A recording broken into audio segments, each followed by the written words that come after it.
there, and he had an outstanding career with Chestnut Lighthouse. But anyway, back in '84, I first got involved with Lighthouse, and it was a time of transition. And when I use the term Lighthouse, Chestnut used to be called Lighthouse. And it actually was Project Lighthouse because it operated off a grant. And then as we became more professional and decided we wanted to be able to tap into the health insurance market, and state of Illinois and insurance companies were starting to reimburse for social kinds of treatments, we had to change the name to something that was a little more acceptable. Lighthouse sounded kind of like a mission somewhere, and we didn't want, so we spent, Russ Hagen's here, Russ is the CEO, we spent months having lunch meetings to try to decide what to call it. And I mean months. Every other week we would have a luncheon. We would sit down and say, and people would come in with a thesaurus, and we'd sit down and try to figure out. Finally, one day, after we spent I don't know how many staff hours sitting around the table, Russ comes in and says, you know what? We're on Chestnut Street. The first place, the first lighthouse was on Chestnut Street. We're Chestnut Health Systems. And then you object because all the American chestnut trees were dead. We didn't think that was a good omen. So we decided, okay, we'll go with Chestnut Health System. When I came in, we were first moving into a building at 702 West Chestnut. And I'll call it the 702 building. Anybody who works there knows what I'm talking about. But that building was one of the first freestanding social setting treatment centers built in Illinois for sure. And one of the things you have to appreciate is when you do drug and alcohol treatment, you're trying to sell a service that nobody wants. People rarely do they seek voluntarily to come in and stop their addiction. Rarely do they come in and say, gee, I've got an alcohol problem, will you please help me? So it then becomes a question of how do you get people into treatment who need treatment? And back then, for sure, it was the legal system. And the most productive program we had was our DUI countermeasures program. And Glenn was the coordinator of that program. And as coordinator of that program, he had to go out and meet with lawyers and judges.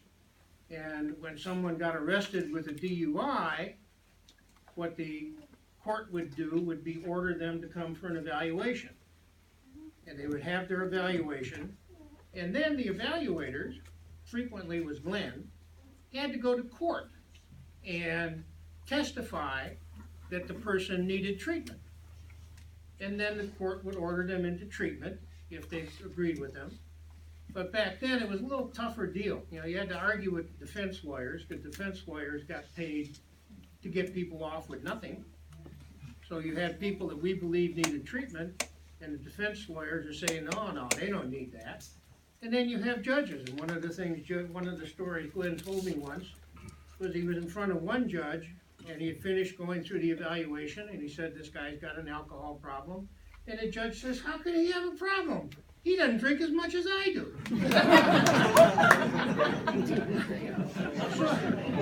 That was kind of what we're up against back then, and that may have also contributed to why Glenn used to have a coffee mug that said, first kill all the lawyers. But when I started at Chestnut, Russ had just come on as CEO, so he was brand new in that job. I was coming on as clinical director and part-time, and Glenn didn't like my predecessor very much. So I had to prove myself to him. And then I was a relatively new PhD, and I was arrogant enough to believe that if you didn't have a master's degree, you couldn't do this business. And Glenn had to prove me wrong, and he did. In fact, Glenn was very helpful in training me. So we got along well, Glenn and I, and when it came time for us, we were expanding and we're building new programs, and as we started to develop an adolescent program, it became necessary for us to have a director of our adult substance abuse services and a director for adolescent services. Well, I asked Glenn if he wouldn't be director, because by that time, Glenn had proven to me that he cared enough about the people we work with, and I could trust him. And a lot of the traits that we're describing here, loyalty, and Glenn's military background was really helpful. Because part of what happened was, Glenn understood chain of command. And that meant, no matter what you asked him to do, he did his very best. But, because we had a mutual respect for each other, he also made sure that I knew whether he agreed with me or not. And we would discuss it, and we would arrive at a decision, and whether he agreed with the decision or not, ultimately he would do whatever it was he was asked to do. And essentially that worked well, because ultimately the programs grew and the programs changed. And like I say, we were asking Glenn to be director because he had those traits. And the first time I asked him to be director, he turned it down. He says, I don't want to do that. He said, I like treating clients. I like working with clients. I don't want to get over there and do all that kind of stuff. So he turned it down. So we went out and found a guy, came in. Guy left after about 3 months.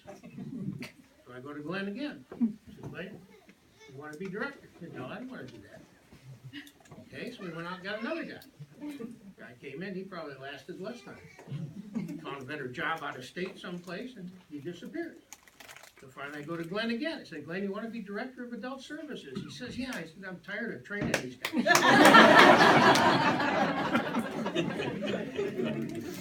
And it was true. Bring these inexperienced folks in, Glenn would train them, and then they leave and go someplace else.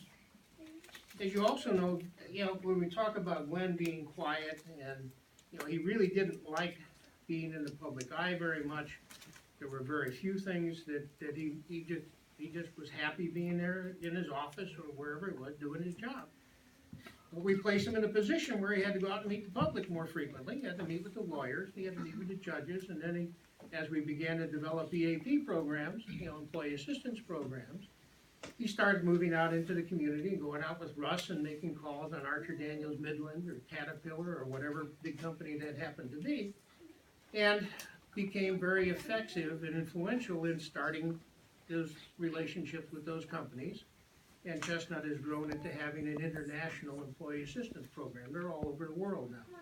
And Glenn was a piece of beginning that. And Glenn never liked change. Change, he just kind of wanted things to go the way they were. He didn't like change very much. Well, in the course of time that he was directing the adult program, we first started out, and we would have weekly staff meetings or staff meetings every couple of days.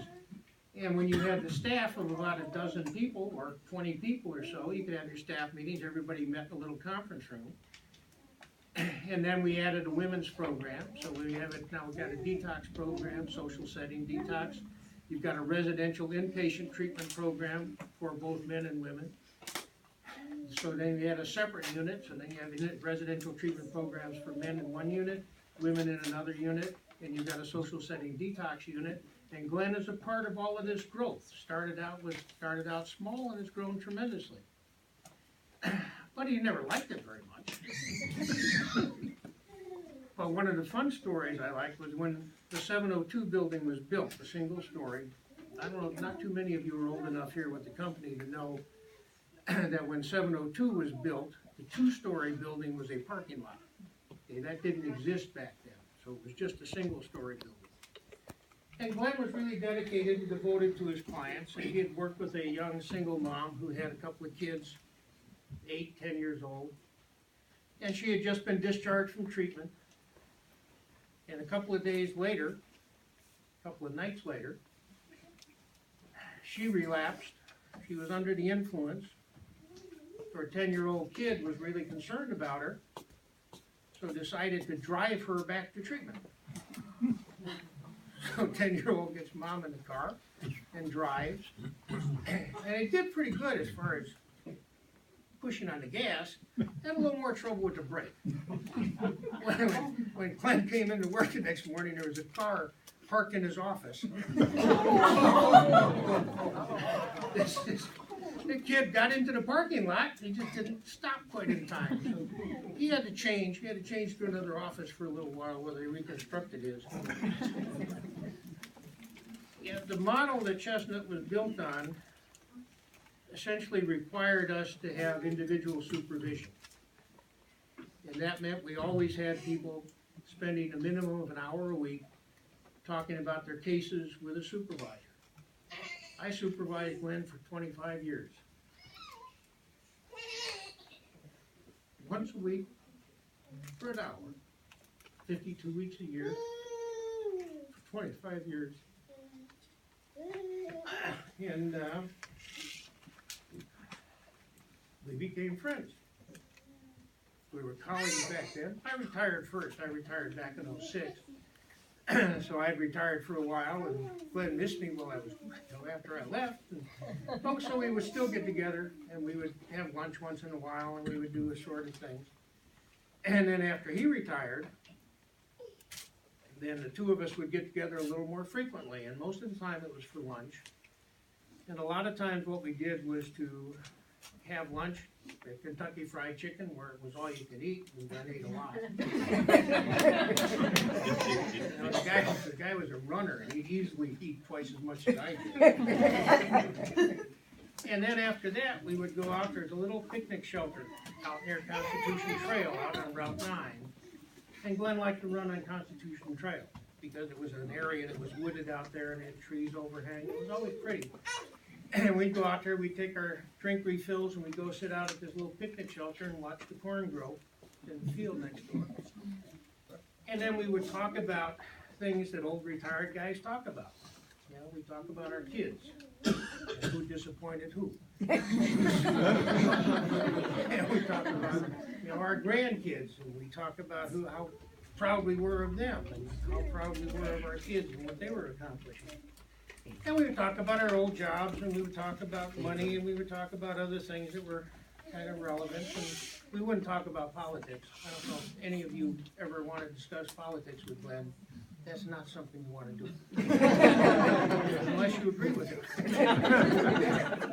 So he would talk about politics, and I would nod my head, and he would think I agreed with him. But it was a risk in your friendship if you wanted to talk about it. But one of the other things you talk about when you get to be our age and you retire is you begin to wonder whether you made any difference. When you talk about it, you spend 25 or 35 years doing whatever it is you do, and Glenn got in this business largely, I think, because of Vietnam, and he wanted to do something. So I talked to him one day, and I said,